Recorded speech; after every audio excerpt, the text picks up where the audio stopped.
Sir මට පොඩි ප්‍රශ්නයක් තියෙනවා. ඕකේ.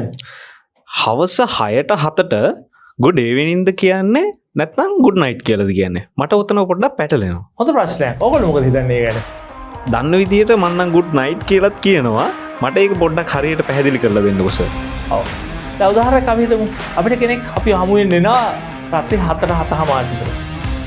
අපි එයා අපිට ආමන්ත්‍රණය කරන්න හැරි අපි එයාට ආමන්ත්‍රණය කරන්න හැරි good night ද good evening ද good evening මධ්‍යහ්න good evening නමුත් good night කියලා අපි කියනවා අන්තිමට කතා බහ ඉවර කරලා අපේ හමුවීම අවසන් කරලා අපි විසිරලා යනකොට අපි යට greet කරනවා good night.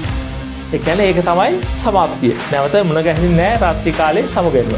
ඔක තමයි වෙනස. ඒ නිසා හමුවීමකදී අපි කියන්නේ රාත්‍රී වේලාව දොස්තරලා අපි කියනවා good evening. අපි වෙන්වීම ඒක සමුදීමදී අපි කියනවා good night. මේ වගේ ඔබට එදිනදා භාවිතා වෙන ඉන්ටරෙස්ටිං ඉංග්‍රීසි ටිප්ස් දැනගන්න අවශ්‍ය නම් අපිව ෆලෝ කරලා තියාගන්න.